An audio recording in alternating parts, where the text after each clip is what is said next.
আহ্বান জানাচ্ছি।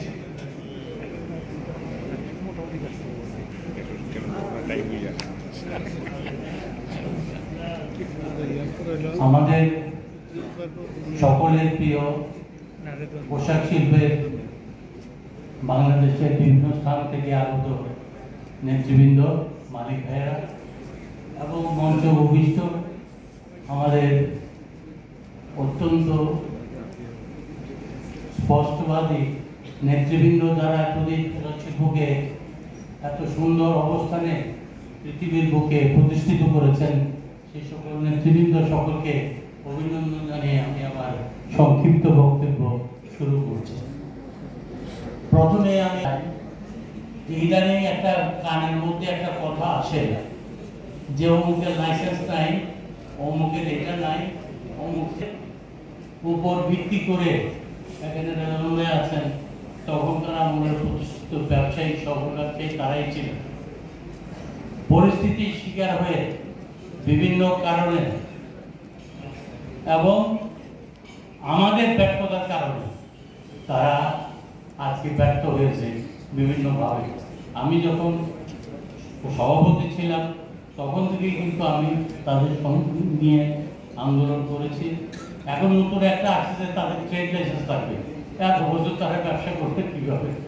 হ্যাঁ, এখন বক্তব্য আসছে তাদের কি বলে একটা তিন নাম্বার, সবাই সবই তো আছে। তো তাহলে এগুলো বোঝা হচ্ছে কেন, কার সাথে, কেন এই পোশাক শিল্পকে প্রশ্নবিদ্ধ করা হচ্ছে কেন? What a miracle situation here. কারা করতেছে হঠাৎ করে? বেস্ট আমার মনে হয় আমাদের চাইতে অনেক ভালো সভাপতি হইল আমার মনে হয় রফিক, কিন্তু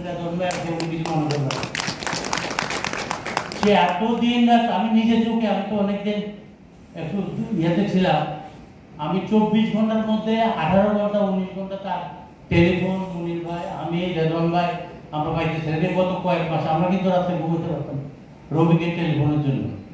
একটু আসেন, একটু দেখেন, এটা করেন, এটা করেন। হঠাৎ করে শুনি যে আমাদের কোন এক আপা যায় ওখানে এটাকে বন্ধ করেছে। এখন এই যে পোশাক শিল্পের এত পরিশ্রম, এত অবদান আমাদের, আমরা যখন দেখেছি কারো স্পেশাল কোনো কাজ এখানে লক্ষণীয় কোনো কিছু আমার বন্ধুরা করেছেন কিনা আমি জানি না। আনিস ভাই আজকে আমাদের মধ্যে নাই, তার আস্থা অনেক বড় ছিল, আমাদের অত্যন্ত ঘনিষ্ঠ প্রিয় ছিল। আমি আনিস ভাইকে আমার পাশে রেখেই একই ক্যাবিনেটে আমরা পরিচালক, ভাইস চেয়ারম্যান থেকে আরম্ভ করে সব কিছু করেছি, কিন্তু আমাদের মধ্যে আত্মার আত্মীয় ছিল। কিন্তু পোশাক শিল্পের ক্ষতি হয় এমন কোনো কাজ আনিস ভাই করে যান নাই। আজকে আমি স্পষ্টভাবে বলতে চাই, আজকে যে আপনার এই মিটিং, এত রাত্রে আপনাদের ওখানে বাসে কাজ করার কথা, ফ্যাক্টরিতে কাজ করার কথা, আজকে রাত এখানে এর কারণ থেকে এই প্রশ্ন ভোটের দিন আপনারা জবাব দিবেন। আমি আপনাদের কাছে বিনীতভাবে ফুল প্যানেল অত্যন্ত ইম্পর্টেন্ট। আমাদের ফুল প্যানেল না পাইলে কাজ করতে পারে না। এই যে ফুল প্যানেল গতবার পাস করছে, তারা কিন্তু কাজ করতেছিল। They stood like a rock for the industry. দেখেছি আমরা। সুতরাং আপনারা সবাই আজকে আমাদের দলনেতা ঘোষণা করবেন, আমাদের নেতৃবৃন্দ একটু পরে এটা আপনারা শুনতে পারবেন।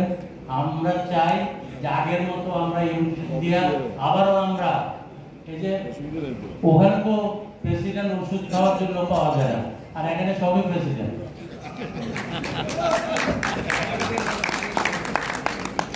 আমি অনুরোধ করবো আপনাদেরকে বিনীতভাবে, আমাদের বয়স হয়ে গেছে, আমরা হয়তো আগের মতো বলতে পারতেছি না, আমাদের বন্ধুরা যেভাবে বলে গেছে এত সুন্দরভাবে বলতে পারি না। আজকে লিটন ভাইয়ের বক্তব্য আমার হৃদয় স্পর্শ করেছে, খুব সুন্দরভাবে বলেছে। এই ধরনের আপনারা আগে আসতে হবে, young generation must come forward, আমাদেরকে আপনারা রিপ্লেস করেন ইন এ প্রপার ওয়ে, এবং যাতে ভবিষ্যতে এরকম 10টা রেদওয়ান ভাই, 10টা কুদ্দুস, 10টা মনি হিসাবে কাজ আপনারা করতে পারেন। এই জন্য we have to remain United এবং আমরা সম্মিলিত পরিষদকে জয়যুক্ত করে আমরা ইনশাআল্লাহ এই নির্বাচনও প্রমাণ করব। ধন্যবাদ। আসসালামু আলাইকুম।